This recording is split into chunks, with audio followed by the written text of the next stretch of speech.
colapso da função de onda é talvez um dos conceitos mais complexos e até, de certa forma, problemáticos da mecânica quântica.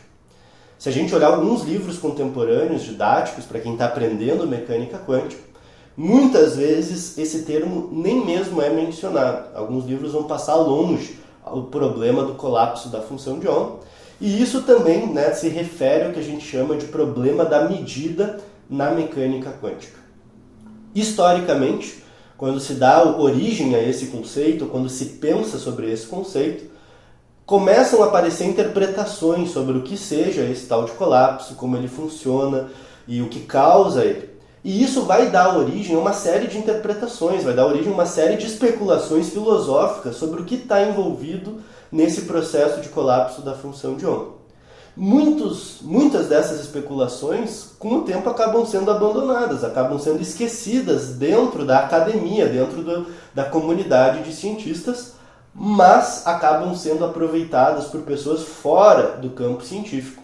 Então, hoje, quando a gente vê esses discursos que circulam sobre mecânica quântica, muitas vezes adotando ideias mentalistas, ou seja, supondo que existe algo no mundo chamado mente, que é separado da matéria, esses discursos resgatam alguns desses especulações lá da década de 20, da década de 30, mas que foram esquecidos pela comunidade científica, foram abandonados, porque, enfim, acabaram se mostrando infrutíferos.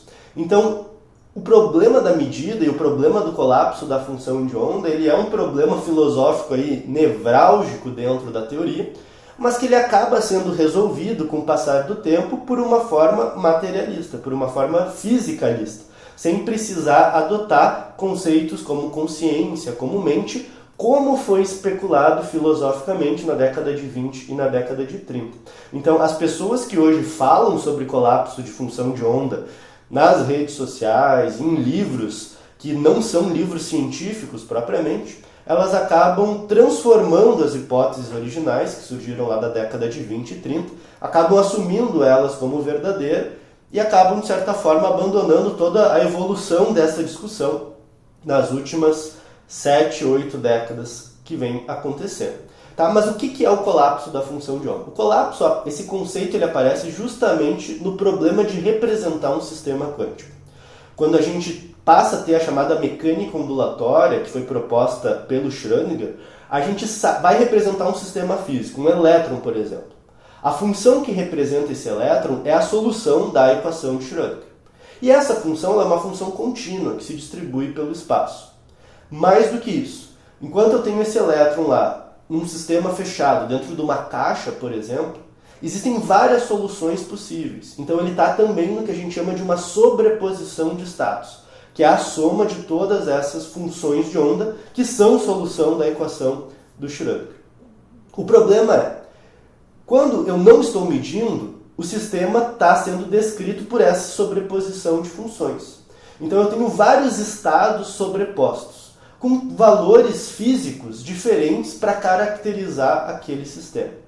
Mas quando eu faço uma medida, eu não consigo nunca encontrar esse elétron em dois lugares ao mesmo tempo. Eu vou encontrar esse elétron em um único lugar. Eu não vou encontrar esse elétron com duas velocidades. Eu vou encontrar ele com uma específica velocidade. Eu não vou encontrar ele com vários valores de energia. Eu vou encontrar ele com uma energia específica. Então, enquanto eu não faço a medição, o elétron estaria numa sobreposição de estados, com várias propriedades podendo descrever esse sistema físico. Mas quando eu meço, é só um estado que é determinado. É só um estado que vai ser medido. Um valor de posição, um valor de momentum, um valor de energia. Como que se dá essa passagem? Esse é o problema.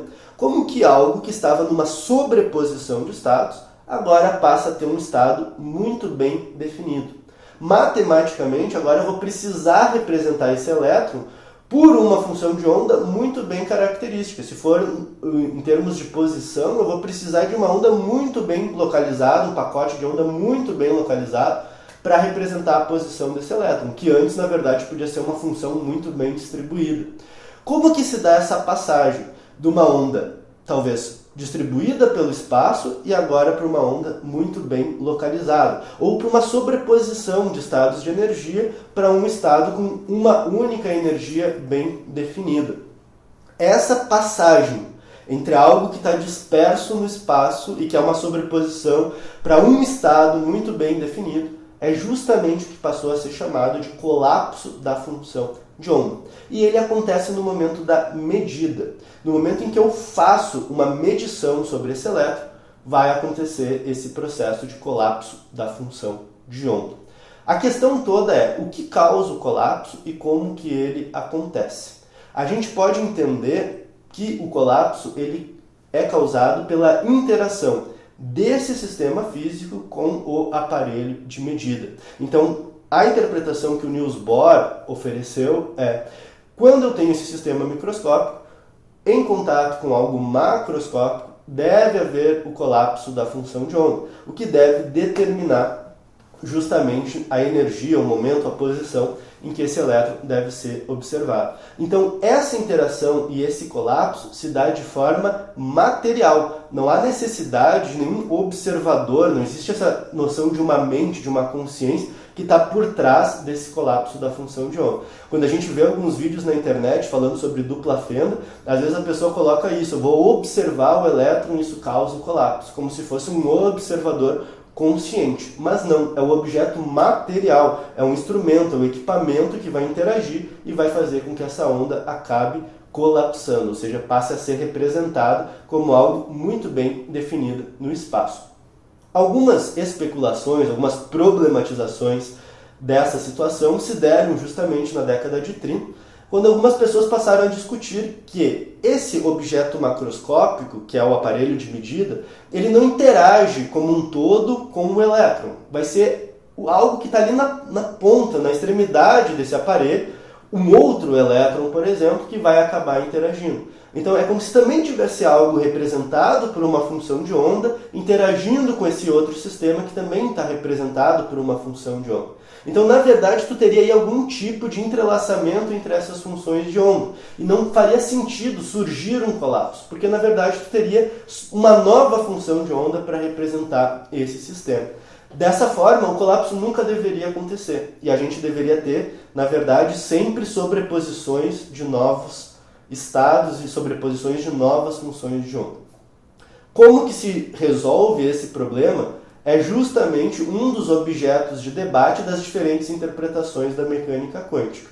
O que causa esse colapso, ou se realmente há o colapso ou não, isso vai dar origem a diferentes interpretações. A interpretação de diferentes mundos, a interpretação relacional, ou se a gente quiser seguir trabalhando dentro de uma perspectiva das interpretações mais ortodoxas, a gente pode também explicar esse fenômeno do colapso, pensando que, na verdade, tu vai ter vários elétrons nesse equipamento, vários outros sistemas quânticos, que vão, de alguma maneira, acabar interagindo. E é possível mostrar que dessa interação de muitas partículas, de muitos sistemas quânticos, naturalmente vai aparecer uma função de onda que está muito bem localizada. Ou seja, na verdade, é um fenômeno da própria sobreposição, da interação dessas funções de onda, que acaba criando uma onda muito bem localizada e não mais uma sobreposição de vários estados diferentes.